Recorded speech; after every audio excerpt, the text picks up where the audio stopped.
সামাজিক অবস্থা আজকে এত জঘন্য, আপনাকে দেখতেই হবে। ডানে নারী, বামে নারী, সামনে নারী, পিছনে নারী, দেওয়ালে নারী, মোবাইলে নারী। ভালো কিছু দেখতে যাবেন, খারাপ কিছু আপনার সামনে চলে আসতেছে, আপনি গুনাহ করবেন না, গুনাহ করতেই হবে। এটা হচ্ছে আখিরের জামানা। এই সময় আপনাকে সবচেয়ে বড় ইবাদত যে অঙ্গের করতে হবে সেটা হলো চোখের ইবাদত। আজকের এই দুনিয়াতে বান্দা সবচেয়ে বেশি গুনাহ করে কি দিয়া বলেন? আসতে বলবেন না, জোরে বলেন, কি দিয়া? চোখ দিয়া। চোখের ইবাদত আগে করতে হবে, চোখটাকে নিয়ন্ত্রণ করতে হবে। বাবা মনে যেন থাকে, ঠিক ঠিক করলে হবে না।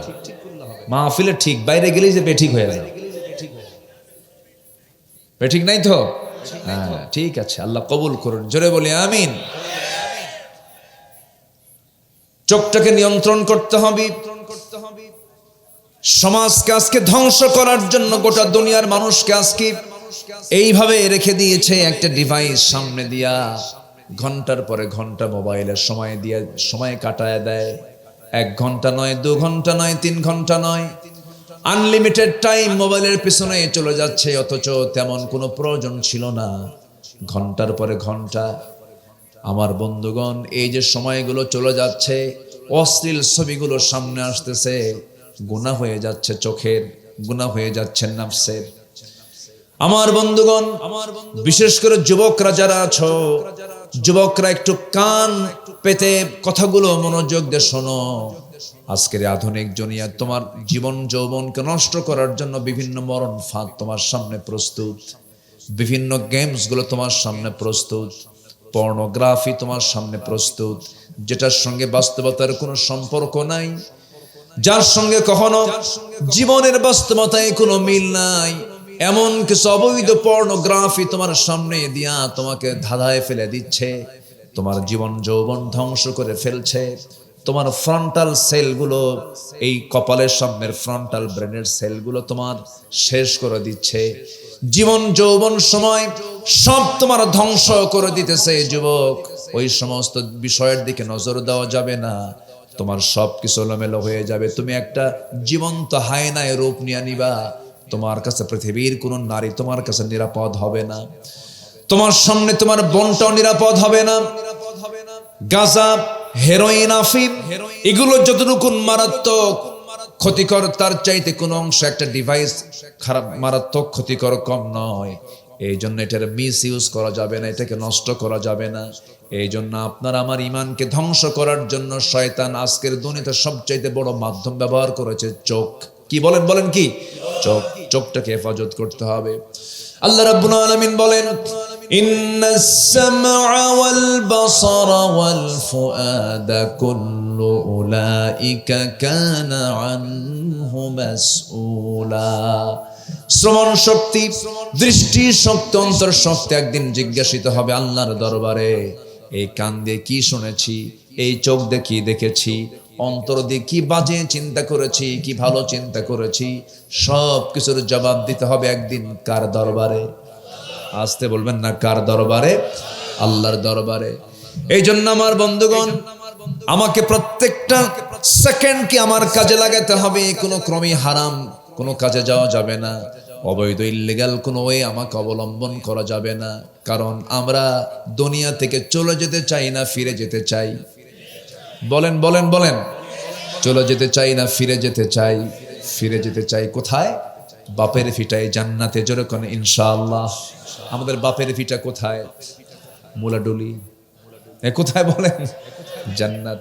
মুলাডুলি আমার বাপের ভিটা নয়, ঈশ্বরদী আমার বাপের ভিটা নয়, পাবনা আমার বাপের ভিটা নয়, বাপের ভিটা হলো জান্নাত। সেই জান্নাতে আমাকে আপনাকে ফিরে যেতে হবে। এই জন্য সবার আগে প্রয়োজন হলো নফসের শুদ্ধতা। নফসকে শুদ্ধ করার জন্য 10টা পন্থা। নাম্বার 1, আন্তরিক খাঁটি মনে আমরা তওবা করব। কার কাছে? আসতে বলবেন না, কার কাছে? আচ্ছা বলুন তো, একটা নারী যে সুন্দর করে বানিয়েছেন, এই নারীকে সুন্দর করে বানিয়েছেন তিনি, আমার চিল্লায় বলুন কে? তাহলে আগে প্রশংসা করব নারীর না আল্লাহর? কার কার কার কার? আবার পাগলার মতো বলবো না। আমাদের দেশের জাতীয় কবি যিনি, বিদ্রোহী কবি, কি নাম? নজরুল ইসলাম অনেক সুন্দর সুন্দর কবিতা তিনি বলেছেন। বিদ্রোহী তো তাকে এমনি বলা হয়নি, খুব ভালো, অনেক তেজোদ্দীপ্ত তার ক্ষুরধার লেখনী, তার সাহিত্য, তার কবিতা অমর হয়ে থাকবে এই বাংলায়। মাঝে মাঝে একটু পাগলামিও করেছেন। তুমি নারী, তুমি নারী তাই চেয়ে থাকি, সে মোর কি অপরাধ। দেখছেন, সব নারীর দিকে চেয়ে থাকা যাবে?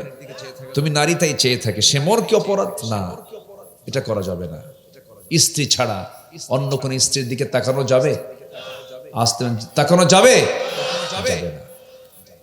তৃপ্তি ভরে আপনি তাকান, আপনার বৈধ স্ত্রীর দিকে আপনি তাকান, যতবার তাকাবেন সওয়াব পাবেন, কোনো সমস্যা নাই। কিন্তু অন্যের বউয়ের দিকে তাকানো যাবে না। আজকের সমাজে পরকীয়ার পরিমাণ কমছে না বাড়ছে? মাধ্যম কি বলেন? বলেন মাধ্যম কি? কার বউ কে নিয়ে শুয়ে থাকে কোনো হিসাব নেই। বাস্তব তো, কার বউ নিয়ে কে শুয়ে আছে, এতটাই নোংরা হয়ে গেছে আজকের সমাজ। বিকৃত যৌনাচার আজকে যা কুকুরের ভিতরে নাই শুকুরের মধ্যে নাই। কে বলেছে ইউরোপ আমেরিকা প্রশান্তির দেশ, শান্তির দেশ? কে স্বপ্নের দেশ মনে করেন? সবচাইতে মানসিক রোগীর দেশ হলো আমেরিকা। মানসিক রোগী সবচাইতে বেশি, মানসিক রোগে মেন্টালি প্রবলেম বেশি। মেন্টাল হসপিটাল বাংলাদেশে সবচাইতে বড় যেই জেলায়, সেই জেলার নাম কি বলেন? আমার বন্ধুগণ, মেন্টালি প্রবলেম সবচেয়ে বেশি হলো আমেরিকার মানুষের। সেখানে মানসিক কোনো প্রশান্তি নাই। কে বলেছে স্বপ্নের দেশ? সেখানে বিকৃত যৌনাচার সংসদ আইন আকারে পাশ হয়। পুরুষ পুরুষকে বিয়ে করে, নারী নারীকে বিয়ে করে, যা কুকুর শুকুরের মধ্যে নাই। আমার বন্ধুগণ, এই সমস্ত বিকৃত যৌনাচার কওমে লূতের মধ্যে ছিল। আল্লাহ পাক সেই জাতিকে মাটির মধ্যে গেড়ে দিয়ে ধ্বংস করে শেষ করে দিয়েছেন। আমার ভাইয়েরা, এই সমস্ত বিষয়গুলো আজকের সমাজে অ্যাভেলেবেল করার জন্য বহু চেষ্টা করছে। ট্রান্সজেন্ডারের নামে একটা মারাত্মক ষড়যন্ত্র শুরু হয়েছিল, ঠিক কিনা বলেন? শুরু হয়েছিল। আমার ভাইয়েরা, এই জন্য এই সমস্ত অপকর্মকে মাইনাস করে সুচিন্তা মাথায় নিয়ে আমাকে আপনাকে সামনের দিনগুলো চলতে হবে। নাম্বার 1 হলো আমরা খাঁটি মনে তওবা করব। কার কাছে? আল্লাহর কাছে। এই চোখটা দিয়েছেন কে? এই কানটা দিয়েছেন কে? এই সুন্দর দুটো হাত দিয়েছেন কে? আমি খাবার খাবো, কি সুন্দর করে হাতটাকে সুন্দর করে আল্লাহ পাক কত সুন্দর করে গ্যাপ করে করে গিরা গিরা দিয়েছেন। যেমন করে খেতে চাই তেমন করে খেতে পারবো, নিতে পারবো কত সুন্দর করে। আমি কোন একটা দেশে খাইতে বসছিলাম, মেবি সাউথ কোরিয়াতে একটা হোটেলে। আমাকে অনেকগুলো স্পুন দিল, চামচ দিল।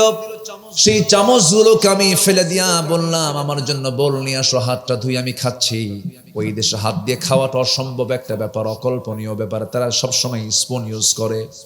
আমাকে যখন খেতে দেখলো, আশেপাশের বুদ্ধিস্ট গুলো, বৌদ্ধ গুলো আমার দিকে তাকায় আছে আর বলতেছে, এটা কি মানুষ নাকি? সোশ্যাল আনসোশ্যাল, এই জাতীয় কথাগুলো বলতেছে। আমি হাত দিয়ে দিয়ে খাচ্ছি।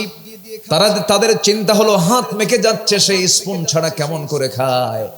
5 স্টার হোটেলগুলোতে যাবেন, সেখানে স্পুন ছাড়া কেউ খায় না। কিন্তু বিশ্ব নবীজির সুন্নাহ হলো সব খাবার নবীজি চামচে না হাতে।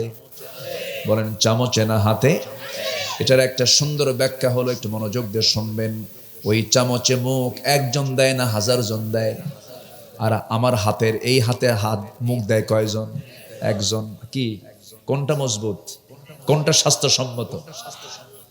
হাজারো লোকের হাতে মুখের লালা লেগে যায় সেই স্পুনে। আমি বলে ফেললাম, তোমরা যে স্পুন ইউজ করছো এটা ইউজেবল, বহু লোক ইউজ করেছে, কিন্তু আমার আল্লাহ তাআলা যে স্পুনটা দিয়েছেন, 5টা আঙ্গুল সহ যে স্পুনটা দিয়েছেন, এটা কেউ দেয় নাই। এটাতে কেউ হাত দেয় না। আমি আমার নিজের মতো করে পছন্দ করে সুন্দর করে উত্তম ভাবে ধুয়ে এরপরে খাওয়া শুরু করেছি। এর কোনো রোগের সম্ভাবনা নাই। জোরে কোন সুবহানাল্লাহ, আরো জোরে কোন সুবহানাল্লাহ। হয়তো বলতে পারেন ওয়ান টাইম তো থাকতে পারে, ওয়ান টাইম বলেন, সেকেন্ড টাইম বলেন, আমার আল্লাহর দেওয়া নিয়ামতের চেয়ে বড় নিয়ামত আছে? কিছু কিছু সোশ্যালি দেখায়, সোশ্যাল। বন্ধু হোটেলে খেতে বসেছে, কয়েক বন্ধু মিলে খাচ্ছে হোটেলে। তো হুজুর খেতে বসেছেন, হুজুর খাচ্ছেন হাত দিয়ে। প্লেট মুছে মুছে খাচ্ছেন, খাবারগুলো একদম হক আদায় করে খাচ্ছেন। আধুনিক সায়েন্স বলছে, মেডিকেল সায়েন্স বলছে, খাবারের প্রোটিনগুলো প্লেটের তলে থাকে। এই জন্য রাসূল বলেছেন প্লেটটা মুছে খাও।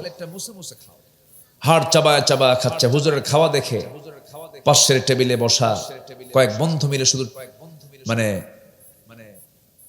হুজুরকে লক্ষ্য করে এক একজন এক একটা ভাষায় কথা বলছে, ক্রিটিসাইজ করছে। কে দেখো জীবনে মনে হয় খায় নাই, হাড্ডি কামড়ায় কেমনে। আরেকজন কয় এমন শোষা চুষতেছে মনে হয় প্লেট কামড়ায় খাবে। এরকম বলতে বলতে এক পর্যায়ে একজন বলেই ফেললো, হুজুর আপনি যেভাবে হাড় কামড়াচ্ছেন আপনার এলাকার কুকুরগুলো কি খায় বেঁচে থাকে। এই কথা যখন বলছে তখন ওরা চা খায়। তখন বলছে, বাবা আমার এলাকার কুকুরগুলো খুব ভদ্র, এ হাড্ডি খায় না, কি খায় তোমাদের মতো চা খায়। কি কথা কি বুঝতেছেন আপনারা? সবাই কি জান্নাত পেতে চাই না ইনশাআল্লাহ? জান্নাতের লোক বেশি না জাহান্নামের লোক বেশি? বলেন। আমি মাঝে মাঝে প্রশ্ন করছি, রাগ করতেছেন না তো? হুজুর আপনি ওয়াজ করবেন আমরা শুনবো, আবার এত প্রশ্ন কেন, এরকম ভাবতেছেন নাকি? প্রশ্ন করলে, কথা বললে মনোযোগিতা বাড়ে, আগ্রহটা বাড়ে। তো জান্নাতে লোক বেশি হবে না জাহান্নামে লোক বেশি হবে? জাহান্নামে। এই জন্য সাইয়েদনা ওমর ফারুক রাদিয়াল্লাহু তাআলা আনহু তিনি একটা দোয়া করতেন। সেই দোয়াটা হলো, আয় রাব্বুল আলামিন আমাকে অল্প সংখ্যক লোকের কাতারে শামিল করে নাও, অল্প সংখ্যক লোকের ভিতরে তুমি আমাকে কবুল করে নাও। এমন দোয়া যখন উপস্থিত কিছু মুসলিম শুনতে পেলেন, তারা বললেন, আমিরুল মুমিনিন আপনার দোয়ার রহস্য আমরা বুঝলাম না, আপনি অল্প সংখ্যক লোকের কাতারে শামিল হতে বললেন, এই আয়াতের মূল রহস্য আমরা একটু জানতে চাই। তিনি বললেন, শোনো, ওয়ালাকিন্না আকসারান নাসি লা ইয়ালামুন, ওয়ালাকিন্না আকসারান নাসি লা ইয়ালামুন কালিলাম মা তাযাক্কারুন কালিলাম মা তাশকুরুন। আল্লাহ বলছেন বান্দার মধ্যে অল্প সংখ্যক লোকই আল্লাহর জিকির করে, অল্প সংখ্যক লোকই আল্লাহর শুকরিয়া আদায় করে, অল্প সংখ্যক লোকই কম বুঝে কম জানে।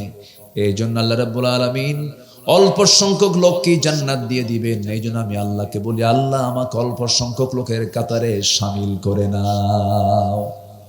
আল্লাহু আকবার। জান্নাত তো নরমাল কোনো জায়গা নয়, জেনারেল কোনো প্লেস জান্নাত নয়। জান্নাত হলো স্পেশাল প্লেস। সবার জন্য জান্নাত হবে না, জান্নাতের লোক কম হবে, কিন্তু জান্নাতের সংখ্যাটা বেশি হবে। জান্নাতের সংখ্যাটা একটা বেশি। জাহান্নাম 7টা আর জান্নাত কয়টা? 8টা। জান্নাতের এরিয়া বড় হবে, আবার জাহান্নামটা যে ছোট হবে তাও নয়। জাহান্নামটা এত গভীর হবে, জাহান্নামটা এত ভয়ঙ্কর হবে যে জাহান্নামের মুখে যদি এই প্রদীপ্ত সূর্যকে যদি ছেড়ে দেওয়া হয়, নিমিষেই সূর্য হেরে যাবে। এই পৃথিবী থেকে সূর্য নামক এই প্রদীপ্ত আলোটা পৃথিবী থেকে প্রায় 13 লক্ষ গুণ বড়। এই সূর্যটা জাহান্নামের মধ্যে ছেড়ে দিলে সূর্য হেরে যাবে, সূর্য নিমিষেই ফুরে যাবে, খুঁজে পাওয়া যাবে না তাকে। জাহান্নামের গভীরতাও কিন্তু কম নয়, কিন্তু সর্বনিম্ন যে জান্নাত বান্দাকে দেওয়া হবে সেই জান্নাতের পরিমাণ হবে 10টা পৃথিবীর মতো একটা জান্নাত। সুবহানাল্লাহ বলা যাবে না? 10টা পৃথিবীর মতো একটা জান্নাত। আর আমরা কি কামড়া কামড়ি করছি?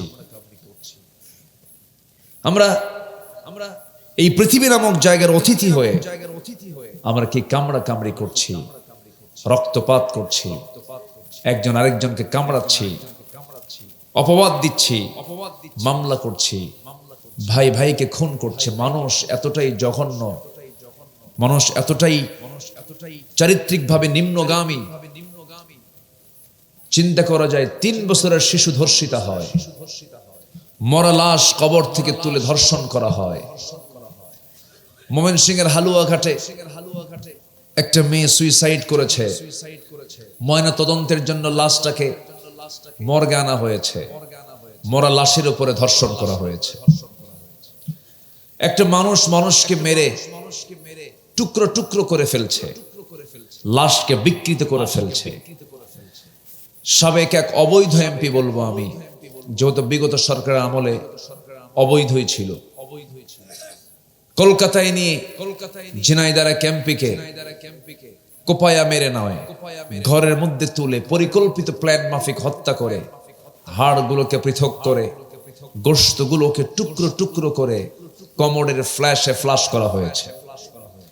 মানুষ এতটাই ভয়ঙ্কর যে হিংস্র জন্তু জানোয়ারকে দেখে মানুষ যতটুকু না ভয় পায়, আজকে মানুষ মানুষকে দেখে তার চাইতে বেশি ভয় পায়। এই যে রূপ মানুষের, এই রূপের কারণ কি? এর মূল কারণ হচ্ছে মানুষ তার নিজের পরিচয় সম্পর্কে অজানা, তার রবের আসল পরিচয়টা তার কাছে অস্পষ্ট। জাতিকে সকল প্রকার খারাপি থেকে, সকল প্রকার অপকর্ম থেকে জাতিকে বাঁচানোর জন্য যে যতই তন্ত্র মন্ত্র, যতই নাসিহা, যতই উপদেশ দিক না কেন, যতই আগুন চালানো বক্তৃতা দিক না কেন, অন্ন বস্ত্র শিক্ষা বাসস্থান চিকিৎসার নিশ্চয়তা দিয়ে যতই কথা বলুক না কেন, একমাত্র জাতিকে ভালো করতে হলে, জাতিকে একটা আদর্শ জাতিতে রূপান্তর করতে হলে জাতির মধ্যে আগে ঢুকায়া দিতে হবে একমাত্র কেবলমাত্র কার ভয়? আসতে বলবেন না, কার ভয়?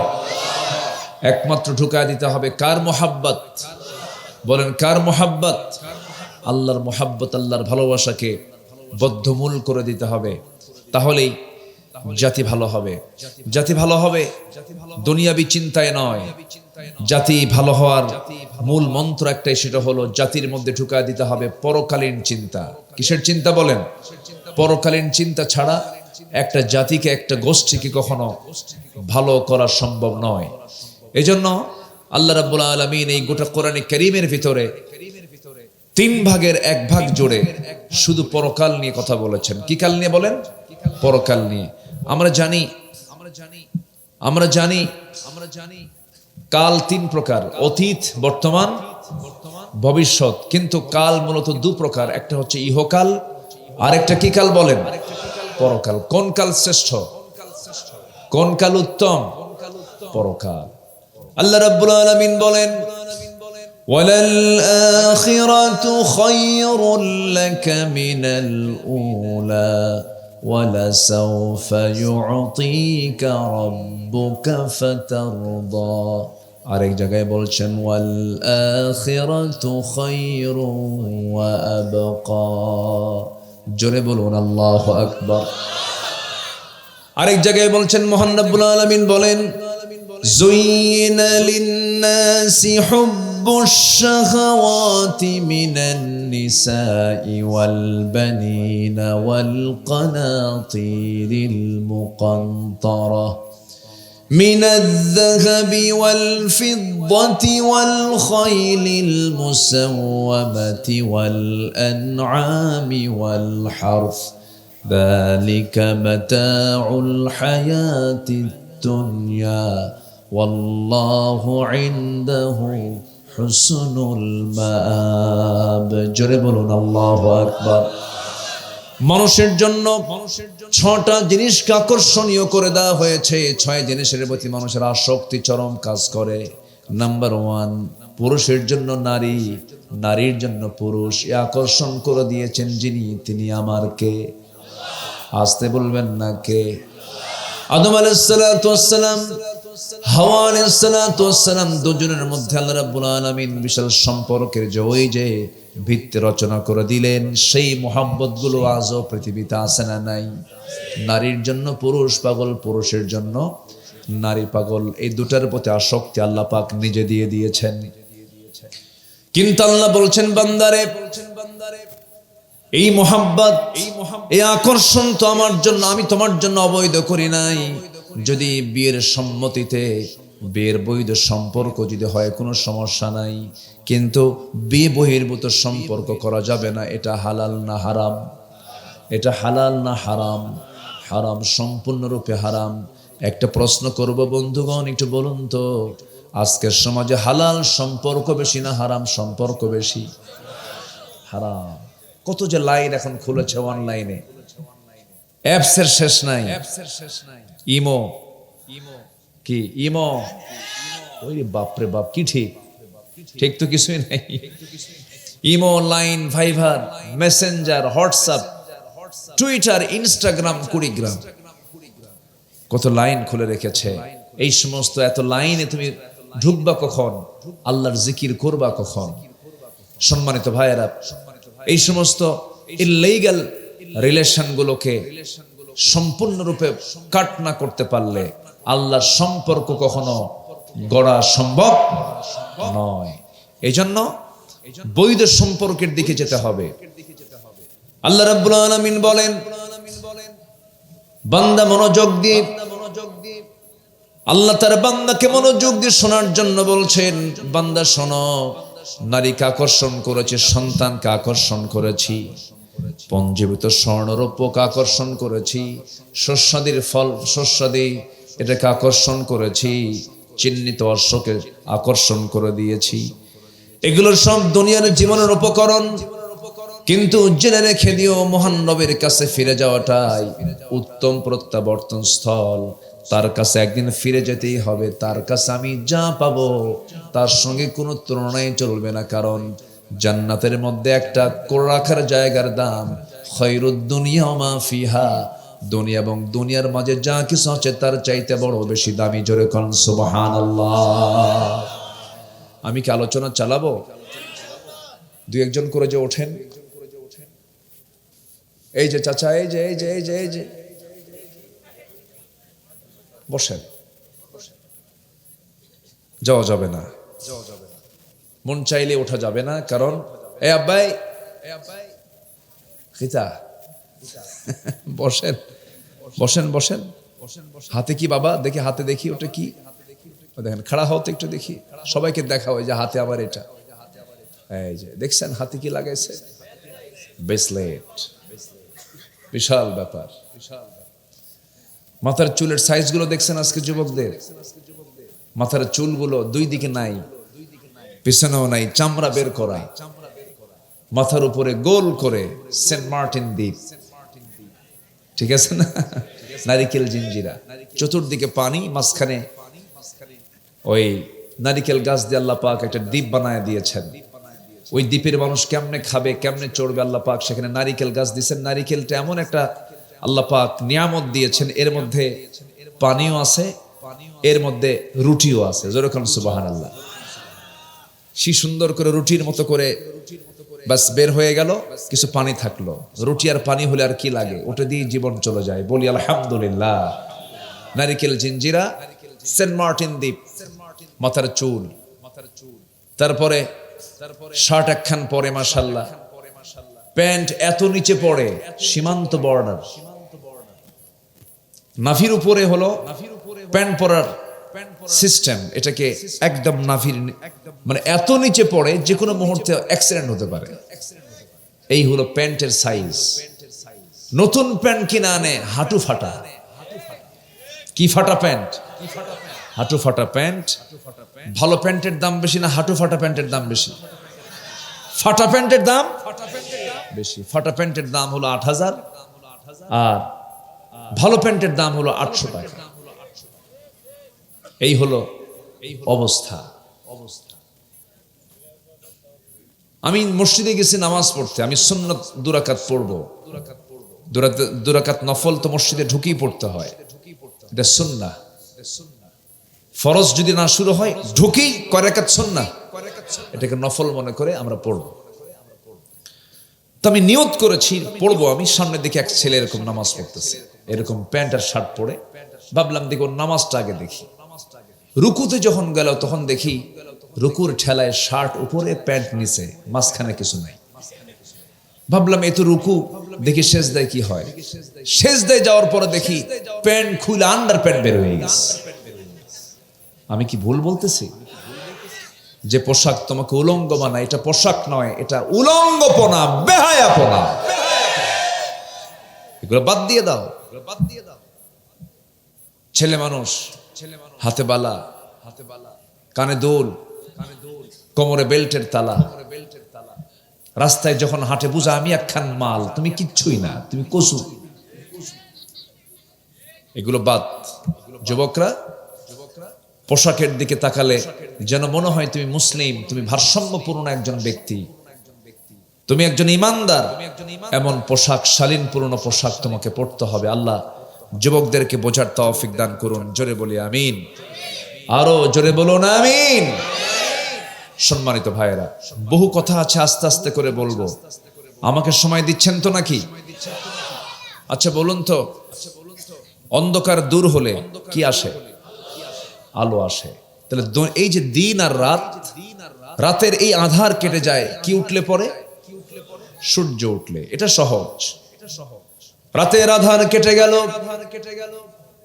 সূর্যোদয় হলো, অন্ধকার কেটে গেল।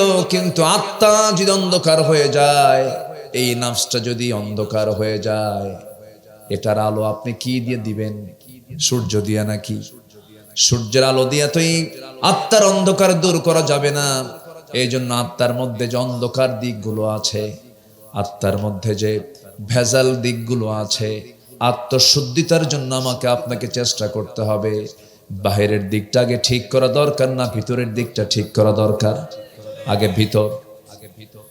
ভিতরটা যদি ঠিক থেকে যায়, বাহিরেরটা আলোকিত হয়ে যাবে। ভিতরটাই যদি পচে যায়, সব কিছু পচে যাবে। আলা ইন্না ফিল জাসাদি লামুদগাতান ইযা সালুহাত সালুহাল জাসাদু কুল্লু ওয়া ইযা ফাসাদাল জাসাদু কুল্লু আলা ওয়া হিয়াল কলব। মানুষের দেহের ভিতরে এমন একটা গোশতের টুকরা আছে, যে গোশতের টুকরা যদি ঠিক থেকে যায়, সব ঠিক হয়ে যাবে, সব ঠিক থেকে যায়। আর ওই টুকরাটা যদি ব্যাঠিক হয়ে যায়, সব ব্যাঠিক হয়ে যায়। ডিপ অ্যাটেনশন গ্রেবার দিয়ে বলছেন সাবধান। রাসূল বলছেন সেটা হলো তোমার কলব। তোমার কলব যদি ঠিক থেকে যায়, সব ঠিক থেকে যাবে।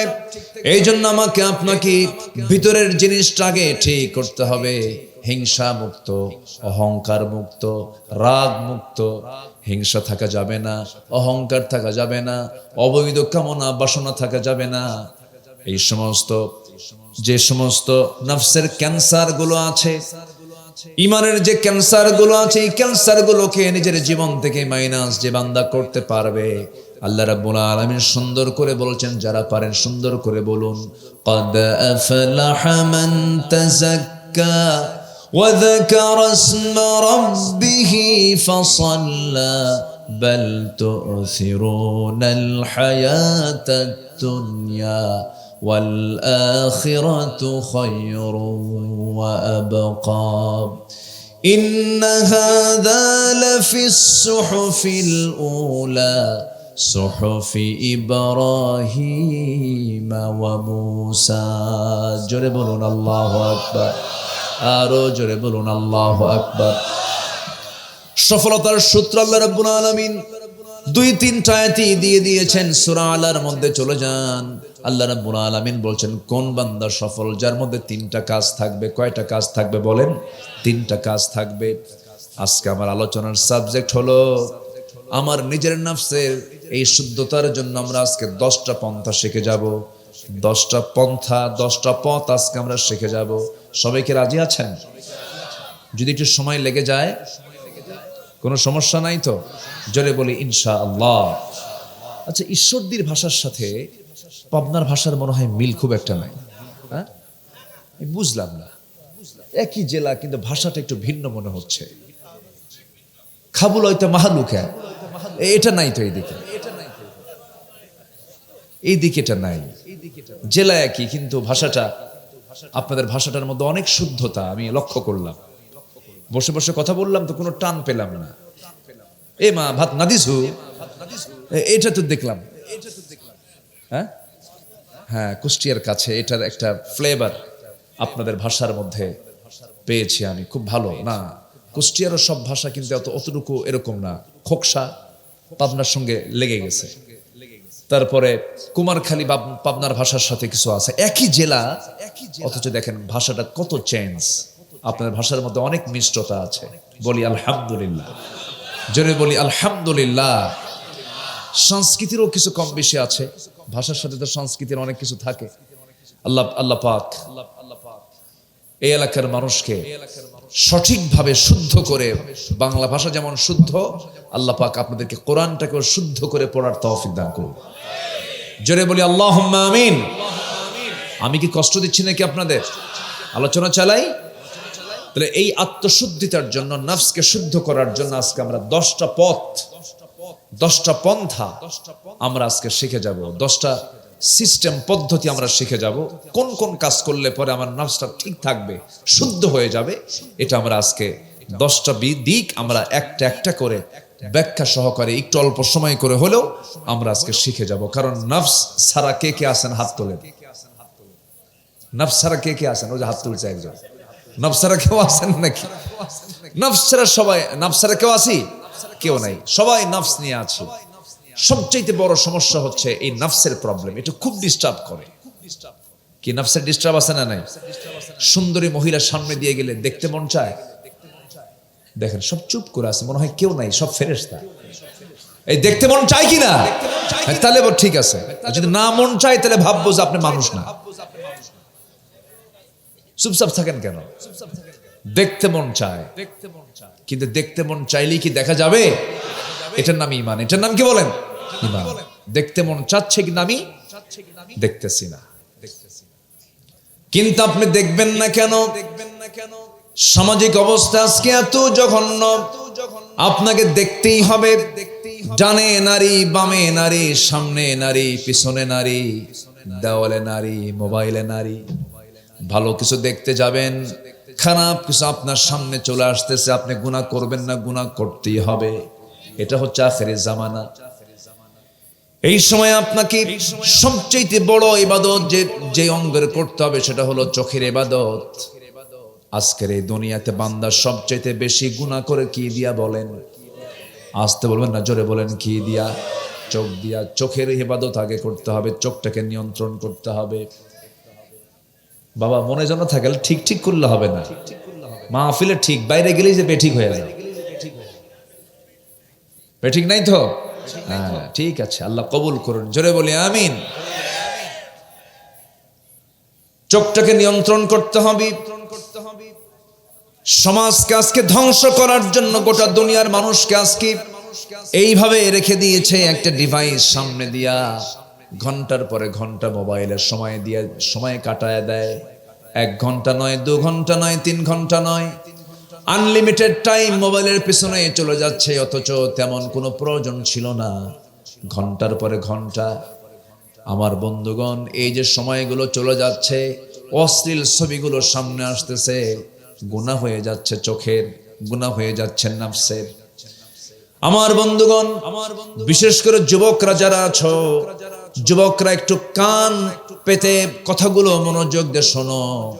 আজকের আধুনিক দুনিয়া তোমার জীবন যৌবনকে নষ্ট করার জন্য বিভিন্ন মরণ ফাঁদ তোমার সামনে প্রস্তুত, বিভিন্ন গেমস গুলো তোমার সামনে প্রস্তুত, পর্নোগ্রাফি তোমার সামনে প্রস্তুত, যেটার সঙ্গে বাস্তবতার কোনো সম্পর্ক নাই, যার সঙ্গে কখনো জীবনের বাস্তবতায় কোনো মিল নাই, এমন কিছু অবৈধ পর্নোগ্রাফি তোমার সামনে দিয়া তোমাকে ধাঁধায় ফেলে দিচ্ছে, তোমার জীবন যৌবন ধ্বংস করে ফেলছে।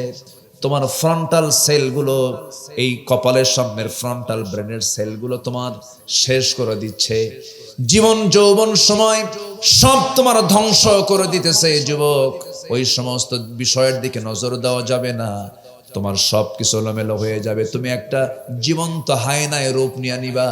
তোমার কাছে পৃথিবীর কোন নারী তোমার কাছে নিরাপদ হবে না, তোমার সামনে তোমার বোনটাও নিরাপদ হবে না। গাঁজা, হেরোইন, আফিম, এগুলো যতটুকু মারাত্মক ক্ষতিকর, তার চাইতে কোন অংশ একটা ডিভাইস খারাপ, মারাত্মক ক্ষতিকর কম নয়। এই জন্য এটার মিস ইউজ করা যাবে না, এটাকে নষ্ট করা যাবে না। এই জন্য আপনার আমার ইমানকে ধ্বংস করার জন্য শয়তান আজকের দুনিয়াতে সবচাইতে বড় মাধ্যম ব্যবহার করেছে চোখ। কি বলেন? বলেন কি? চোখ। চোখটাকে হেফাজত করতে হবে। আল্লাহ রাব্বুল আলামিন বলেন, ইন্নাস সামআ ওয়াল বাসারা ওয়াল ফুআদা কুল্লু উলাইকা কানা আনহু মাসউলা। শ্রবণ শক্তি, দৃষ্টি শক্তি, অন্তর শক্তি একদিন জিজ্ঞাসিত হবে আল্লাহর দরবারে। এই কান দিয়ে কি শুনেছি, এই চোখ দিয়ে কি দেখেছি, অন্তর দিয়ে কি বাজে চিন্তা করেছি, কি ভালো চিন্তা করেছি, সব কিছুর জবাব দিতে হবে একদিন কার দরবারে? আসতে বলবেন না, কার দরবারে? আল্লাহর দরবারে। এই জন্য আমার বন্ধুগণ, আমাকে প্রত্যেকটা সেকেন্ডকে আমার কাজে লাগাতে হবে। কোনো ক্রমে হারাম কোনো কাজে যাওয়া যাবে না, অবৈধ ইল্লিগাল কোনো ওয়ে আমাকে অবলম্বন করা যাবে না। কারণ আমরা দুনিয়া থেকে চলে যেতে চাই না ফিরে যেতে চাই? বলেন বলেন বলেন। চলে যেতে চাই না ফিরে যেতে চাই? ফিরে যেতে চাই কোথায়? বাপের ভিটায়, জান্নাতে। জোরে কোন ইনশাআল্লাহ। আমাদের বাপের ভিটা কোথায়? মুলাডুলি। কোথায় বলেন? জান্নাত। মুলাডুলি আমার বাপের ভিটা নয়, ঈশ্বরদী আমার বাপের ভিটা নয়, পাবনা আমার বাপের ভিটা নয়। বাপের ভিটা হলো জান্নাত। সেই জান্নাতে আমাকে আপনাকে ফিরে যেতে হবে। এই জন্য সবার আগে প্রয়োজন হলো নফসের শুদ্ধতা। নফসকে শুদ্ধ করার জন্য 10টা পন্থা। নাম্বার 1, আন্তরিক খাঁটি মনে আমরা তওবা করব। কার কাছে? আসতে বলবেন না, কার কাছে? আচ্ছা বলুন তো, একটা নারী যে সুন্দর করে বানিয়েছেন, এই নারীকে সুন্দর করে বানিয়েছেন তিনি, আমার চিল্লায় বলুন কে? তাহলে আগে প্রশংসা করব নারীর না আল্লাহর? কার কার কার কার? আবার পাগলার মতো বলবো না। আমাদের দেশের জাতীয় কবি যিনি, বিদ্রোহী কবি, কি নাম? নজরুল ইসলাম। অনেক সুন্দর সুন্দর কবিতা তিনি বলেছেন। বিদ্রোহী তো তাকে এমনি বলা হয়নি, খুব ভালো, অনেক তেজোদ্দীপ্ত। তার ক্ষুরধার লেখনী, তার সাহিত্য, তার কবিতা অমর হয়ে থাকবে এই বাংলায়। মাঝে মাঝে একটু পাগলামিও করেছেন। তুমি নারী, তুমি নারী, তাই চেয়ে থাকি সে মোর কি অপরাধ। দেখছেন? সব নারীর দিকে চেয়ে থাকা যাবে? তুমি নারী তাই চেয়ে থাকি সে মোর কি অপরাধ? না, এটা করা যাবে না। স্ত্রী ছাড়া অন্য কোন স্ত্রীর দিকে তাকানো যাবে? আসতে তাকানো যাবে? যাবে না। তৃপ্তি ভরে আপনি তাকান, আপনার বৈধ স্ত্রীর দিকে আপনি তাকান, যতবার তাকাবেন সওয়াব পাবেন, কোনো সমস্যা নাই। কিন্তু অন্যের বউয়ের দিকে তাকানো যাবে না। আজকের সমাজে পরকীয়ার পরিমাণ কমছে না বাড়ছে? মাধ্যম কি বলেন? বলেন মাধ্যম কি? কার বউ কে নিয়ে শুয়ে থাকে কোনো হিসাব নেই। বাস্তব তো, কার বউ নিয়ে কে শুয়ে আছে? এতটাই নোংরা হয়ে গেছে আজকের সমাজ। বিকৃত যৌনাচার আজকে যা কুকুরের ভিতরে নাই শুকুরের মধ্যে নাই। কে বলেছে ইউরোপ আমেরিকা প্রশান্তির দেশ, শান্তির দেশ? কে স্বপ্নের দেশ মনে করেন? সবচাইতে মানসিক রোগীর দেশ হলো আমেরিকা। মানসিক রোগী সবচাইতে বেশি, মানসিক রোগে মেন্টালি প্রবলেম বেশি। মেন্টাল হসপিটাল বাংলাদেশে সবচাইতে বড়। যেই জেলায় সেই জেলার নাম কি বলেন? আমার বন্ধুগণ, মেন্টালি প্রবলেম সবচেয়ে বেশি হলো আমেরিকার মানুষের। সেখানে মানসিক কোনো প্রশান্তি নাই। কে বলেছে স্বপ্নের দেশ? সেখানে বিকৃত যৌনাচার সংসদ আইন আকারে পাশ হয়। পুরুষ পুরুষকে বিয়ে করে, নারী নারীকে বিয়ে করে, যা কুকুর শুকুরের মধ্যে নাই। আমার বন্ধুগণ, এই সমস্ত বিকৃত যৌনাচার কওমে লূতের মধ্যে ছিল। আল্লাহ পাক সেই জাতিকে মাটির মধ্যে গেড়ে দিয়ে ধ্বংস করে শেষ করে দিয়েছেন। আমার ভাইয়েরা, এই সমস্ত বিষয়গুলো আজকের সমাজে অ্যাভেলেবেল করার জন্য বহু চেষ্টা করছে। ট্রান্সজেন্ডারের নামে একটা মারাত্মক ষড়যন্ত্র শুরু হয়েছিল, ঠিক কিনা বলেন? শুরু হয়েছিল। আমার ভাইয়েরা, এই জন্য এই সমস্ত অপকর্মকে মাইনাস করে সুচিন্তা মাথায় নিয়ে আমাকে আপনাকে সামনের দিনগুলো চলতে হবে। নাম্বার 1 হলো আমরা খাঁটি মনে তওবা করব। কার কাছে? আল্লাহর কাছে। এই চোখটা দিয়েছেন কে? এই কানটা দিয়েছেন কে? এই সুন্দর দুটো হাত দিয়েছেন কে? আমি খাবার খাবো, কি সুন্দর করে হাতটাকে সুন্দর করে আল্লাহ পাক কত সুন্দর করে গ্যাপ করে করে গিরা গিরা দিয়েছেন। যেমন করে খেতে চাই তেমন করে খেতে পারবো, নিতে পারবো কত সুন্দর করে। আমি কোন একটা দেশে খাইতে বসছিলাম, মেবি সাউথ কোরিয়াতে একটা হোটেলে। আমাকে অনেকগুলো স্পুন দিল, চামচ দিল। সেই চামচগুলোকে আমি ফেলে দিয়া বললাম আমার জন্য বোল নিয়ে আসো, হাতটা ধুই আমি খাচ্ছি। ওই দেশে হাত দিয়ে খাওয়াটা অসম্ভব একটা ব্যাপার, অকল্পনীয় ব্যাপার। তারা সবসময় স্পুন ইউজ করে। আমাকে যখন খেতে দেখলো, আশেপাশের বুদ্ধিস্ট গুলো, বৌদ্ধ গুলো আমার দিকে তাকায় আছে আর বলতেছে এটা কি মানুষ নাকি, সোশ্যাল আনসোশ্যাল, এই জাতীয় কথাগুলো বলতেছে। আমি হাত দিয়ে দিয়ে খাচ্ছি। তাদের চিন্তা হলো হাত মেখে যাচ্ছে, সেই স্পুন ছাড়া কেমন করে খায়। 5 স্টার হোটেলগুলোতে যাবেন, সেখানে স্পুন ছাড়া কেউ খায় না, কিন্তু বিশ্ব নবীজির সুন্নাহ হলো সব খাবার নবীজি চামচে না হাতে। বলেন চামচে না হাতে। এটার একটা সুন্দর ব্যাখ্যা হলো, একটু মনোযোগ দিয়ে শুনবেন। ওই চামচে মুখ একজন দেয় না, 1000 জন দেয়। আর আমার হাতের এই হাতে হাত মুখ দেয় কয়জন? একজন। কি কোনটা মজবুত, কোনটা স্বাস্থ্যসম্মত? হাজারো লোকের হাতে মুখের লালা লেগে যায় সেই স্পুনে। আমি বলে ফেললাম, তোমরা যে স্পুন ইউজ করছো এটা ইউজেবল, বহু লোক ইউজ করেছে, কিন্তু আমার আল্লাহ তাআলা যে স্পুনটা দিয়েছেন, 5টা আঙ্গুল সহ যে স্পুনটা দিয়েছেন, এটা কেউ দেয় নাই, এটাতে কেউ হাত দেয় না। আমি আমার নিজের মতো করে পছন্দ করে সুন্দর করে উত্তম ভাবে ধুয়ে এরপরে খাওয়া শুরু করেছি, এর কোনো রোগের সম্ভাবনা নাই। জোরে কোন সুবহানাল্লাহ, আরো জোরে কোন সুবহানাল্লাহ। হয়তো বলতে পারেন ওয়ান টাইম তো থাকতে পারে, ওয়ান টাইম বলেন, সেকেন্ড টাইম বলেন, আমার আল্লাহর দেওয়া নিয়ামতের চেয়ে বড় নিয়ামত আছে? কিছু কিছু সোশ্যালি দেখায়, সোশ্যাল। বন্ধু হোটেলে খেতে বসেছে, কয়েক বন্ধু মিলে খাচ্ছে হোটেলে। তো হুজুর খেতে বসেছেন, হুজুর খাচ্ছেন হাত দিয়ে, প্লেট মুছে মুছে খাচ্ছেন, খাবারগুলো একদম হক আদায় করে খাচ্ছেন। আধুনিক সায়েন্স বলছে, মেডিকেল সায়েন্স বলছে, খাবারের প্রোটিন গুলো প্লেটের তলে থাকে। এই জন্য রাসূল বলেছেন, প্লেটটা মুছে মুছে খাও। হাড় চাবায় চাবায় খাচ্ছে। হুজুরের খাওয়া দেখে পাশের টেবিলে বসা কয়েক বন্ধু মিলে শুধু মানে হুজুরকে লক্ষ্য করে এক একজন এক একটা ভাষায় কথা বলছে, ক্রিটিসাইজ করছে। কে দেখো জীবনে মনে হয় খায় নাই, হাড্ডি কামড়ায় কেমনে। আরেকজন কয় এমন শোষা চুষতেছে মনে হয় প্লেট কামড়ায় খাবে।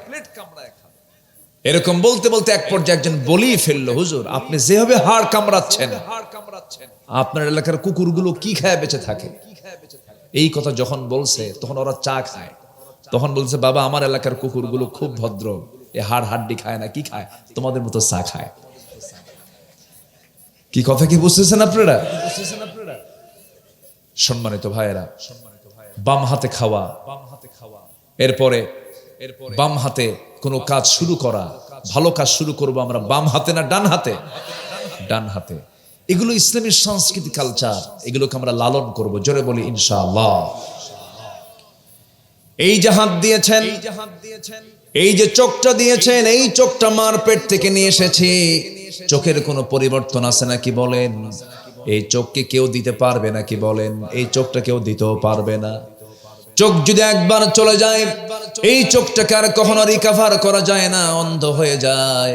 আমার এক বন্ধুর প্রচুর ডায়াবেটিস, খুব বেশি মাত্রার। বাড়ি হলো কক্সবাজার লোহাগাড়া বাড়ি, চট্টগ্রামের বাড়ি, দক্ষিণ চট্টগ্রাম। সৌদি আরবে থাকতেন, আমি জানতাম না। হঠাৎ করে তার সামনে একদিন পড়ে গেলাম, ইয়াং টকটকে চেহারা, সুন্দর চেহারার মানুষ। আমার সামনে যখন ধরা পড়ে গেল, সালাম দিলাম, দেখি যে কেমন করে যেন চেয়ে আছে। বললাম, বন্ধু আমার দুটা চোখ চলে গেছে, চোখটা নাই, চোখে দেখি না আমি। আমার বন্ধুগণ, এই চোখটাকে আল্লাহ রাব্বুল আলামিন কত বড় নিয়ামত করে দুনিয়াতে আমার আপনার জন্য দিয়ে দিয়েছেন। মার পেট থেকে যেদিন আমি পৃথিবীতে এসেছি, ওই দিন থেকে মৃত্যুর দিন পর্যন্ত চোখের মধ্যে 24 ঘন্টা পানির ব্যবস্থা যিনি করেন, তিনি আমার, বলুন চিল্লায় কে? চোখের পানিকে লবণ করে দিয়েছেন। লবণ কেন করলেন? চোখের পানি কিন্তু মিঠাও করতে পারতেন। গোটা অঙ্গ প্রত্যঙ্গের ভিতরে একমাত্র চোখটাই বাইরে বের হয়ে থাকে, বাইরে এটা চলা, বাইরে থাকে চোখটা, সম্পূর্ণ বাইরে, সব সময় বাইরে থাকে। আমাদের দেখতে হয়, আমাদের সবকিছু দেখভাল করে কাজটা করতে হয়, চামড়া দিয়ে বাকিগুলো সব ঢেকে ফেলা। মুখটাও আমরা বন্ধ রাখতে পারি, কিন্তু চোখটা আমাদের সব সময়ের জন্য খোলা রাখতে হয়। সেই জন্য মহান রব্বুল আলামিন বলছেন, বান্দারে তোর চোখের মধ্যে যেন কোনো জীবাণু বসবাস না করতে পারে, অটোমেটিক 24 ঘন্টা আমি লবণ পানির বন্দোবস্ত আমি তোর চোখের মধ্যে করে দিয়েছি। লবণ আছে যেখানে, জীবাণু নাই সেখানে। ডাক্তারের কাছে যাবেন, ডাক্তার বলবে জীবাণু ধ্বংস করার জন্য লবণ ইউজ করবেন, গলা গার্গিল করবেন। লবণ যেখানে দেওয়া হবে সেখানে কোনো জীবাণু থাকতে পারে না। আমার বন্ধুগণ চোখের পানিকে লবণ করে দিয়েছেন। চোখের পানিকে আল্লাহ রাব্বুল আলামিন মিঠা না করে লবণ করে দিলেন। লবণ করার জন্য এক্সট্রা করে মেশিন সেট করেছেন। প্রতি মিনিটে মানুষ তার চোখের পলক ফেলে 15 থেকে 20 বার, 15 থেকে 20 বার চোখের পলক ফেলে। আমি আপনি ফেলি না, আল্লাহ পাক অটোমেটিকলি চোখটা পলকটা ফেলে দেন, আবার তোলেন, ফেলে দেন, আবার তোলেন। কেন তোলেন? এই যে চোখের ভিতরের যে পলকটা আপ ডাউন করছে, চোখের নিচে আল্লাহ পাক এমন সুন্দর টিস্যু দিয়েছেন, সেই টিস্যু দিয়ে লবণ পানি দিয়ে সাফ করে পরিষ্কার করে ময়লাগুলো আস্তে করে চোখের কোনা দিয়ে বের করে দেন। জোরে করুন সুবহানাল্লাহ। এই চোখ যদি না হতো সব অচল হয়ে যেত। আমার বন্ধুগণ চোখের পানিকে লবণ করলেন। আবার কানের দিকে চলে যান। কানের যে ময়লাগুলো আছে, ইয়ার ওয়াক্স, এই ইয়ার ওয়াক্স কানের ময়লাগুলো আল্লাহ রাব্বুল আলামিন, এটাকে এলাকায় কানের ময়লাকে কি বলে?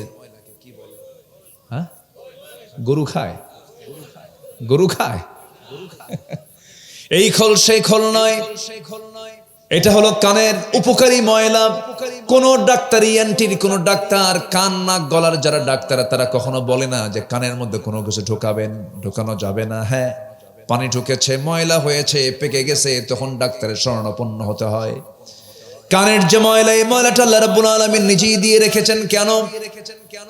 কোন বিয়ারিং যদি জাম লেগে যায়, তখন আপনি যখন ঠিক করার জন্য যাবেন, সেই জায়গায় গিরিজ লাগায় দেয়, মোবিল লাগায় দেয়, এটাকে সচল করার জন্য। কানের মধ্যে আল্লাহ রাব্বুল আলামিন যে শ্রবণ কোষ দিয়েছেন, এটাকে ঠিক রাখার জন্য আল্লাহ রাব্বুল আলামিন এই ইয়ারক্স গুলো দিয়েছেন। এটার স্বাদ হলো তিতা।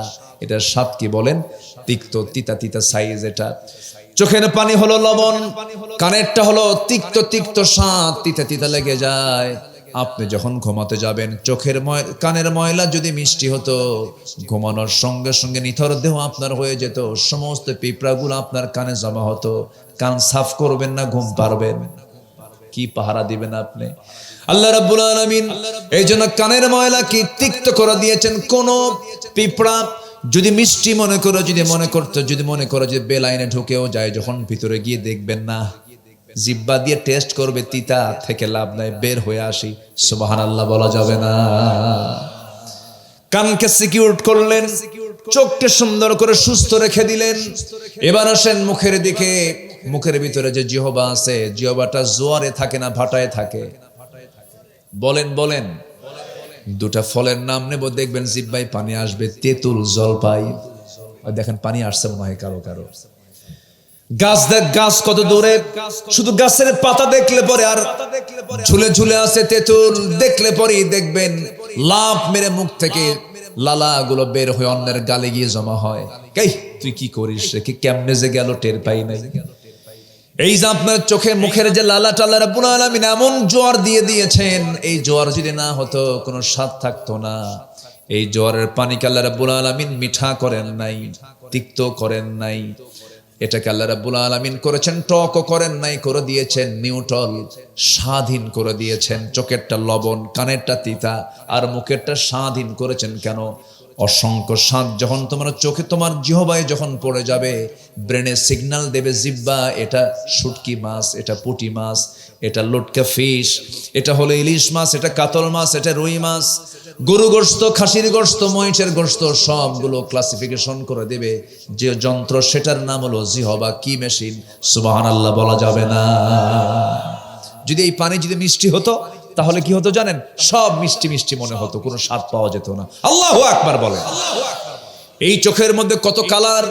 বিজ্ঞান বলতেছে বান্দার চোখের মধ্যে আল্লাহ রাব্বুল আলামিন প্রায় 1 কোটি কালার দেখার যোগ্যতা দিয়েছেন। জোরে কোন সুবহানাল্লাহ। আসেন দোয়া করে দিই নাকি? এই যে ও নাম্বার তো হবে, এত রাতে তো নাম্বার অবশ্যই হওয়া স্বাভাবিক, কারণ মানুষ তো আমরা, নাম্বার ছাড়া তো উপায় নাই। জান্নাতে কোনো নাম্বার নাই কিন্তু। জোরে কোন সুবহানাল্লাহ। জান্নাতে কোনো নাম্বার খোঁজা লাগবে না, কোনো পেশাব নাই, পায়খানা নাই, ঘুমও নাই, সব তো এগুলো দুনিয়ার কাম, বুঝলেন? দুনিয়া থাকা মানে দুনিয়ার ঝামেলা। কি ঠিক কিনা বলেন? কত যে মুশকিল। গাড়িতে চড়ছে, হঠাৎ করে মারছে চাপ, ড্রাইভার থামেন, উপায় নাই, শেষ।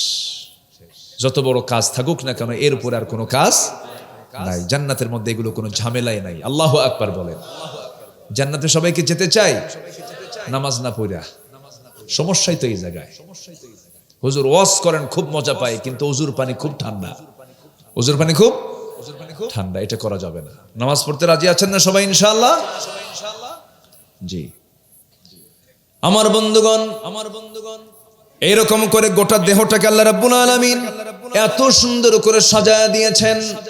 কয়েক বছর আগে মালয়েশিয়া গিয়েছিলাম, সেখানে আমার এক বন্ধু আব্দুল মমিন নাম, হাতটা তার দেখলাম, হাতটা তার সুন্দর করে ধরলাম, ঠিক এই জায়গায় একটু হাত দিয়েছে, দেখি একটা মেশিন এই জায়গায় লাগানো, কবজের এখানে মেশিন লাগানো। বললাম বন্ধু আমার হাতের মধ্যে মেশিন কেন, কি হয়েছে? দেখি চোখে পানি চলে আসছে, কাঁদতেছে, বলতেছে ফুফে ফুফে কান্দে আর বলে, দোস্ত আল্লাহ তাআলা প্রচুর সম্পদের মালিক বানিয়েছেন, ব্যবসা বাণিজ্য করে খাই, টাকার কোনো অভাব নাই। আমার আল্লাহকে বলি, আল্লাহ আমার সব সম্পদ যদি নিয়ে নাও কোনো আপত্তি নেই, আমার দুটা কিডনি ভালো করে দাও। কিডনি দুটা নষ্ট হয়ে গেছে, সপ্তাহে তাকে 3 থেকে 4 দিন হসপিটালে যেতে হয়। ডায়ালিসিস মেশিনের সামনে গিয়ে বসে রক্তগুলোকে ডায়ালিসিস করতে হয়। কত বেকায়দা তার, কত কষ্ট তার। রক্ত না ফাটালে সে বাঁচবে না, মরে যাবে। ডায়ালিসিস মেশিনে ডায়ালিসিস করতে হয়। আমার আপনার দেহে আল্লাহ রাব্বুল আলামিন দুটা কিডনি দিয়েছেন, একটা কিডনি দিলেও চলে। দুটো চোখ দিয়েছেন, একটা চোখ দিলেও চলে। দুটা কান দিয়েছেন, একটা কান দিলেও চলে। আল্লাহ পাক এত মহান রব, এমন মহান দয়ালু আমার আল্লাহ, কিডনি দুটা দিয়েছেন। হঠাৎ করে বান্দা তোর একটা কিডনি যদি অকেজো হয়ে যায়, আরেকটা কিডনি নিয়ে বেঁচে থেকে যেন তুই আমার জিকির করতে পারিস। জোরে কোন সুবহানাল্লাহ। আমার বন্ধুগণ, দুটা কিডনি দিলেন। এই কিডনি মাত্র ওজন হলো 200-400 গ্রাম। 400 গ্রামের মধ্যে আল্লাহ রাব্বুল আলামিন সব সেটআপ দিয়েছেন। আর মানুষ যে ডায়ালিসিস মেশিনটা বানাইছে তার ওজন হলো 100 কেজি। কয়শো কেজি বলেন? 100 কেজি। 100 কেজি ডায়ালিসিস মেশিনটার ওজন। ওই মেশিন যে কাজটা করে তার চাইতে পারফেক্ট কাজ করে হলো আমার আপনার কিডনি। আল্লাহ পাক অটোমেটিক আমার দেহের মধ্যে সেট করে দিয়েছেন। আল্লাহ বলছেন, বান্দারে এত সুন্দর করে বানালাম, তুই আমাকে ভুলে যাস কেমনে? ওই ডায়ালিসিস মেশিন যদি 100 কেজি হতো, মার পেট থেকে আমি দুনিয়াতে আসার পর আল্লাহ যদি বলতেন, বান্দারে কিডনি ওখানে দেই না, আসমান থেকে নাজিল করব, দুটা কিডনি পাঠালাম, নিয়ে নে 100 কেজি। 100 কেজি আপনি ধানের বস্তা কান্দে নিবেন না, কিডনির বস্তা কান্দে নিবেন। কত বড় বেকায়দা হয়ে যেত। আল্লাহ এই জন্য বলছেন, আল্লাযী খালাকাকা ফাসাওয়াকা ফাআদালাকা ফি আইয়ি সূরাতিন মা শাআ রাক্কাবাক আলাম নাজআল লাহু আইনাইনি ওয়া লিসানান ওয়া শাফাতাইনি ওয়া হাদাইনাহুন নাজদাইন। জোরে বলুন আল্লাহু আকবার। টানা টানা চোখ দিলাম, সুন্দর দুটো ঠোঁট দিলাম, সুন্দর একটা জিহ্বা দিলাম, এত সুন্দর করে বানায় দিলাম, জীবন দিলাম, যৌবন দিলাম, সব কিছু দিলাম। রে বান্দা, কাউকে না সবাইকে ভুলে গেলেও বান্দা তুই আমাকে ভুলবি না, তুই আমাকে স্মরণ করবি, আমি তোকে স্মরণ করে জান্নাত দিয়ে দেব। জোরে কান সুবহানাল্লাহ।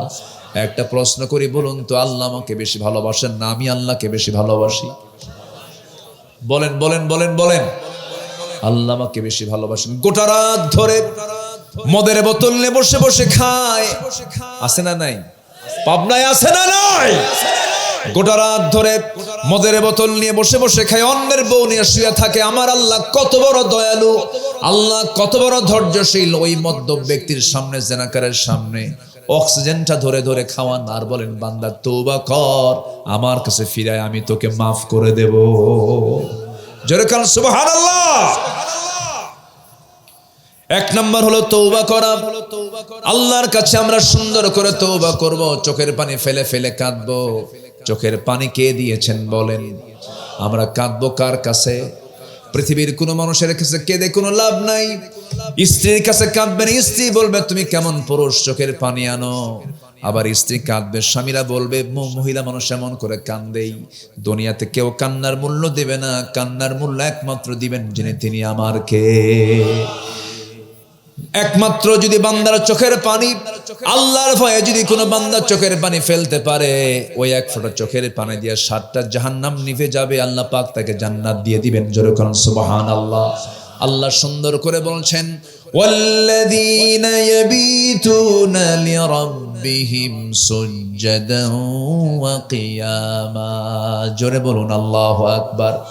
আমার পছন্দের বান্দা তো তারাই যারা রাতের আধারে সবাই ঘুমিয়ে পড়ে আমার পছন্দের বান্দাগুলো ডুকরে ডুকরে ফোফায়া ফোফায়া সেজদার মধ্যে কান্দে আর বলে, আল্লাহ আমাকে জাহান্নাম থেকে তুমি আল্লাহ আমাকে বাঁচায়া দাও।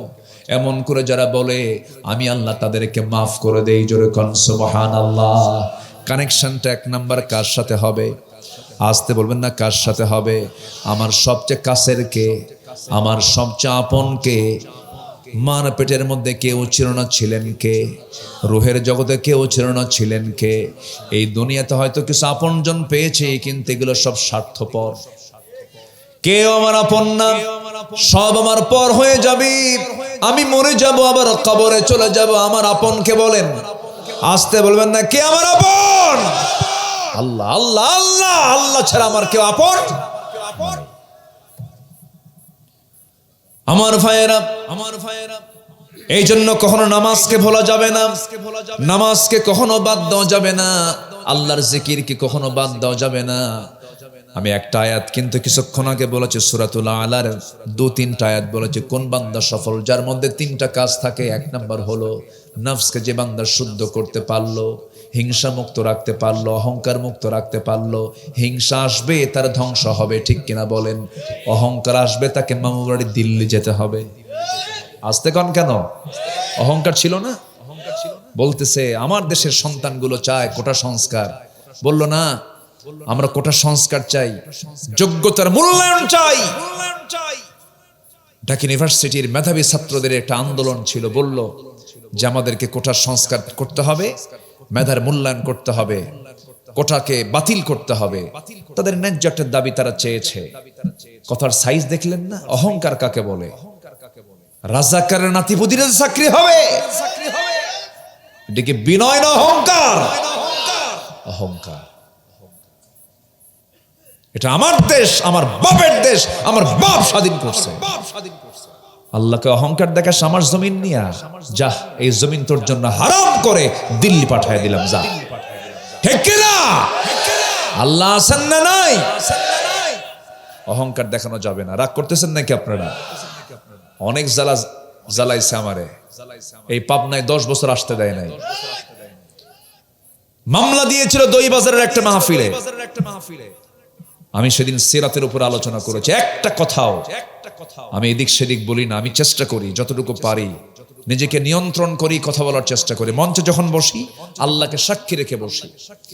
সেই দিনের বক্তব্যে আমার একটা অযাচিত কোনো কথা আমি বলিনি। মাহফিলের ভিতরে গুলি বর্ষণ করা হয়েছে। এই দইবাজার জানেন না আপনারা? গুলি করা হয়েছে আমাকে লক্ষ্য করে, মঞ্চ আগুন ধরিয়ে দেওয়া হয়েছে। পাবনার দইবাজার চিনেন কিনা আপনারা? মেইন যে পয়েন্ট, পাবনার যেটা হার্ড পয়েন্ট, শেষ পর্যন্ত পরে দেখি যে মামলা হয়েছে। সে মামলার 1 নম্বর আসামি আব্দুল্লাহ আমিন। ওরা আগুন ধরায় দিল, ওরা সবকিছু করে আমার নামে মামলা দিয়ে দিল।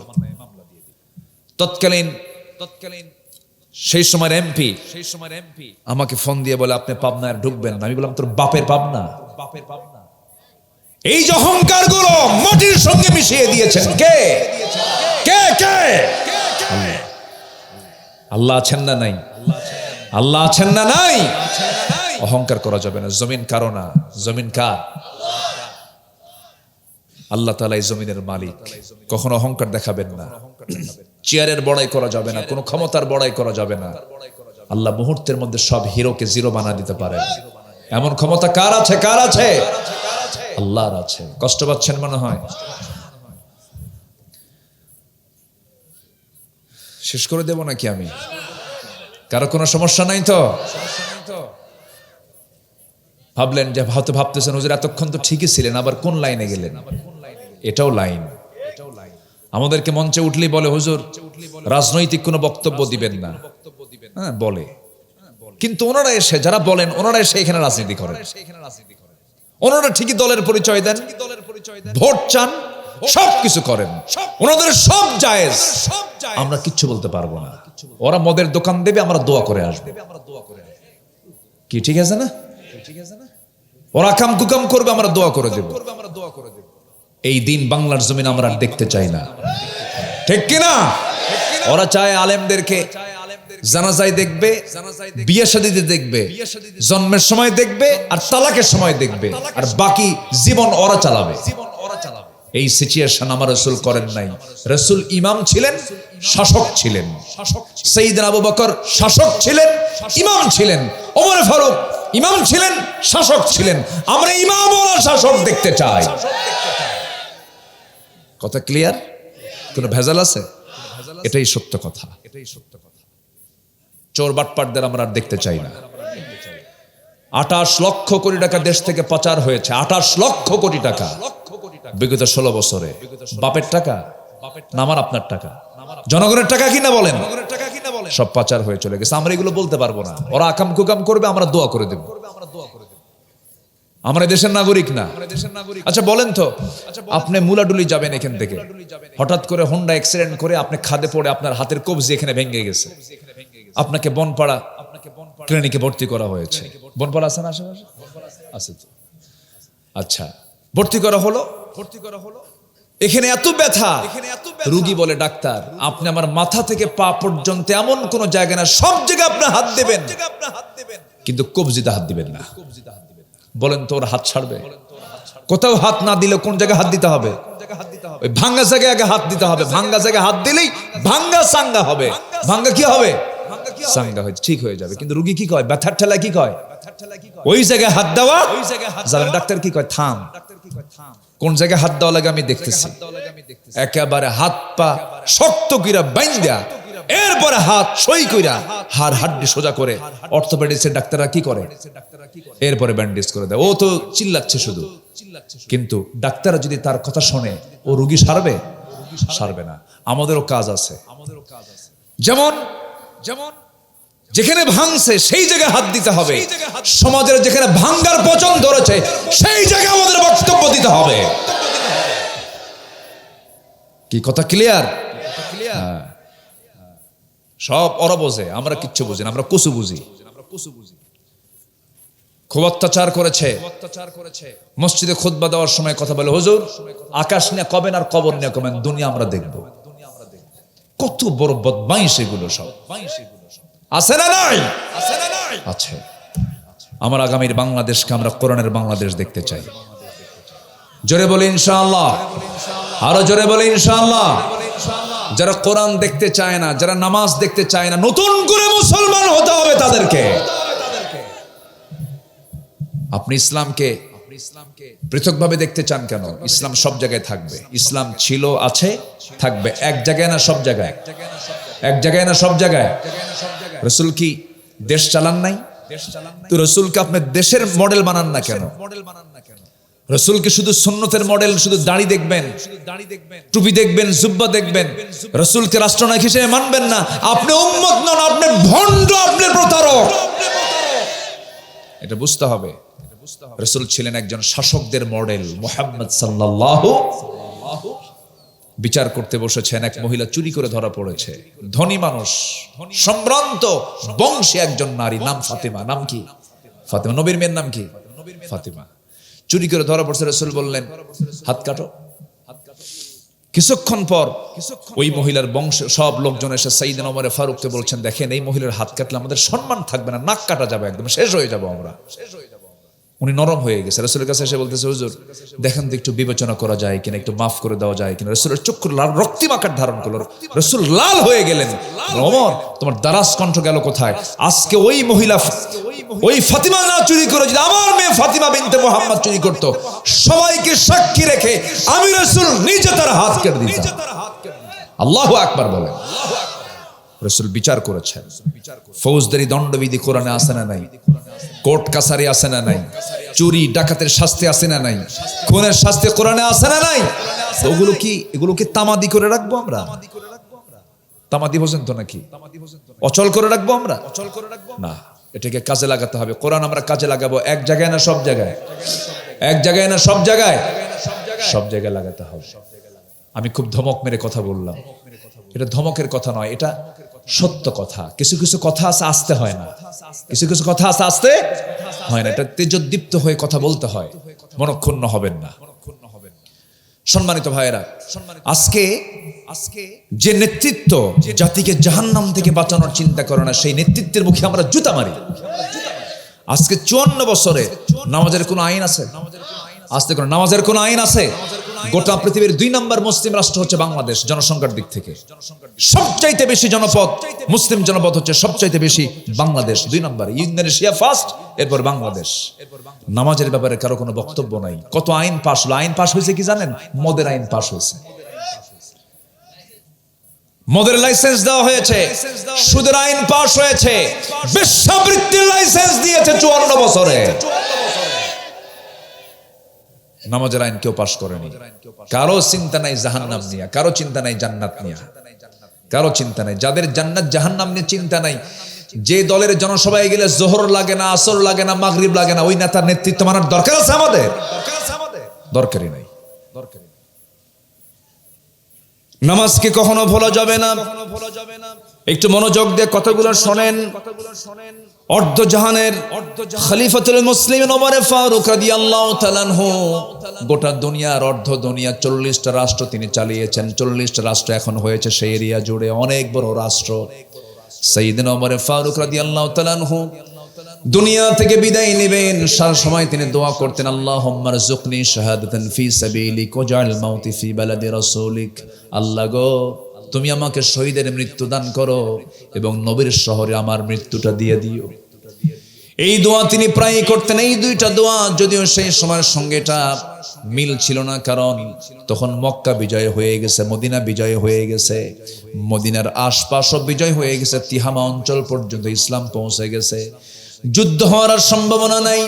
কিন্তু তিনি এই দোয়া করতেন প্রায় প্রায়, আল্লাহ শহীদ মওত দান করো, মদিনার শহরে আমার মৃত্যুটা দিয়ে দিও। বিষয়টা খুব জটিল ছিল, কিন্তু আল্লাহর কি ফয়সালা, আল্লাহ রাব্বুল আলামিন তার এই দোয়াটাও কবুল করে নিয়েছেন। মদিনার মসজিদে নামাজ পড়াতে গেছেন। 4 জন খলিফা যারা ছিলেন তারা কি নামাজ পড়েছেন না পড়াইছেন? বলেন বলেন। এই 4 জন শাসক নামাজ পড়েছেন না পড়াইছেন? মুসল্লি নাই, ইমাম ছিলেন। ইমাম ছিলেন, নামাজ পড়ানোর জন্য তিনি মসজিদের মধ্যে ঢুকেছেন, নামাজ শুরু করেছেন। প্রথম রাকাত পড়েছেন, দ্বিতীয় রাকাত পড়ার সময় রুকুতে যাওয়ার সময় পাশে থেকে একজন জালিম এসে তার পেটের মধ্যে বিষ মিশ্রিত বিষাক্ত চাকু পেটের মধ্যে ঢুকায় দিয়েছে। বিষাক্ত চাকু যখন ঢুকায় দিয়েছে, নামাজ তিনি ছেড়ে দিয়েছেন, বাঁচার জন্য চেষ্টা করছিলেন, ধস্তাধস্তি চলছিল। ধরাশয়ী করে ফেললেন তাকে, ধরাশয়ী করে ফেলে উপর্যপরি তল পেটে আরো 2টা চাকু স্টেপ যখন মারা হলো, বুড়ি কিছু অংশ বের হয়ে গেছে। ইতিমধ্যে তিনি সেন্সলেস হয়ে জমিনে পড়ে গেছেন, ফজর নামাজ শেষ করতে পারেন নাই। সব মুসলমান জড়ো হয়ে গেল, আসামিকে ধরেও ফেললো সবাই। কয়েক ঘন্টা সেন্স নাই। সেন্স ফেরার পর সাইয়েদনা ওমর ফারুক রাদিয়াল্লাহু তাআলা আনহু চোখ যখন খুললেন, গোটা শরীর থেকে রক্তগুলো গড়ে গড়ে পড়ছে, রক্ত শূন্যতায় পড়েছেন সাইয়েদনা ওমর ফারুক রাদিয়াল্লাহু তাআলা আনহু। সামনে কলিজার টুকরা সন্তানকে দেখে বলছে, আব্দুল্লাহ কান্দো কেন? তোমার বাবার তো দোয়া কবুল হয়ে গেছে। আমি নিশ্চিত আজকে শহীদের দরজা পেয়ে যাব, কারণ আমাকে যে আঘাত করেছে সে মুসলিম না, সে মুসলিম পরিবারের কেউ নয়। আবু লুলু মাজুসি, সে একজন অগ্নি পূজক, সে আমাকে আঘাত করেছে। আমি নিশ্চিত শহীদের দরজা পেয়ে যাব। আব্দুল্লাহ, আব্দুল্লাহ তুমি আমার জন্য কিছু পানি আনো। দৌড় মেরে গিয়ে 1 গ্লাস পানি এনে বলছে, আব্বা এই যে পানি এনেছে, আপনি পান করুন। ওমর ফারুক বলছেন, আমার সন্তান আব্দুল্লাহ তুমি কিসের পানি এনেছো? আমার কলিজার মধ্যে কোনো তৃষ্ণা নাই, আমার তৃষ্ণা হলো নামাজ এখনো হয় নাই, ওযুর পানি দাও। সুবহানাল্লাহ বলবেন না? কিসের পানি? ওযুর পানি। কি হয় নাই বলেন? নামাজ হয় নাই। নামাজ তো 2 রাকাত, 1 রাকাত হয়েছে, দ্বিতীয় রাকাতে গিয়ে তিনি আক্রান্ত হয়ে পড়েছেন, নামাজটা যে হয় নাই। সেন্স ফেরার সঙ্গে সঙ্গে তিনি বলছেন, নামাজ তো আমার হয় না, ওযুর পানি এনে দাও। ওযুর পানি এনে দেওয়া হলো, ওযু বানালেন, নামাজে দাঁড়াবেন, ভুঁড়িগুলো নিচের দিকে ঝুলে আসে, গামছা দিয়ে তিনি ভুঁড়িগুলো বাঁধলেন। দাঁড়িয়ে পড়ার চেষ্টা করলেন, পারলেন না। বসে পড়তেছেন, পারলেন না, শুয়ে শুয়ে পড়লেন। এরপরে বলছেন, আব্দুল্লাহ কান্দো কেন? আব্বা ডাক্তার নিয়ে আসছি, ডাক্তার চিকিৎসা করবে। সাইয়েদনা ওমর ফারুক রাদিয়াল্লাহু তাআলা আনহু ডাক্তারের সামনে তিনি শুয়ে আছেন, মুস্কি মুস্কা সে মেরে বলছে, ডাক্তার তুমি কি চিকিৎসা দিবা? দাও। এক গ্লাস দুধ তার হাতে দেওয়া হলো পান করার জন্য। তিনি এক গ্লাস দুধ পান করলেন, কিন্তু পান করলে হবে কি, দুধ পেটের মধ্যে থাকলো না, নারীটা ফুটো হয়ে গেছে, সব পেট দিয়ে বের হয়ে গেল। ডাক্তার ইন্নালিল্লাহ বলে বলছে, এই রোগীকে বাঁচানো সম্ভব নয়, আমরা আমিরুল মুমিনিনকে হারাতে চলছি, আমরা তাকে হারিয়ে ফেলবো আজকে। উনি যে কোনো মুহূর্তে দুনিয়া থেকে বিদায় নেবেন। ওমর ফারুক রাদিয়াল্লাহু তাআলা এই কথা শুনে বলছেন, ও ডাক্তার তুমি আমাকে বাঁচাবা কেমনে? বাঁচানোর কোনো সুযোগ তোমার নাই, কারণ আমার আল্লাহ, আমি ওমর, আমার নাকের মধ্যে জান্নাতের ঘ্রাণ ঢুকায়া দিয়েছে, আমি দুনিয়া থেকে বিদায় নিয়ে নেব। ডাক্তার তুমি চলে যেতে পারো। ডাক্তার চলে যাচ্ছে, ঘর থেকে বের হয়ে যাচ্ছেন। এমন সময় ওমর ফারুক পিছন দিকে তাকায় দেখেন ওই ডাক্তারের পাশ আমার কাপড়টা গিরার নিচে চলে গেছে। আস্তে করে ডাক্তারকে ডাক দিয়ে বলে, ডাক্তার তুমি কি হাদিসটা পড়ো নাই, লা ইয়ানজুরুল্লাহু ইয়াওমাল কিয়ামাহ, ওই বান্দার দিকে আল্লাহ রাব্বুল আলামিন কিয়ামতের দিন নজর দিবেন না যে বান্দার পাজামার কাপড়টা গিরার নিচে চলে যায়।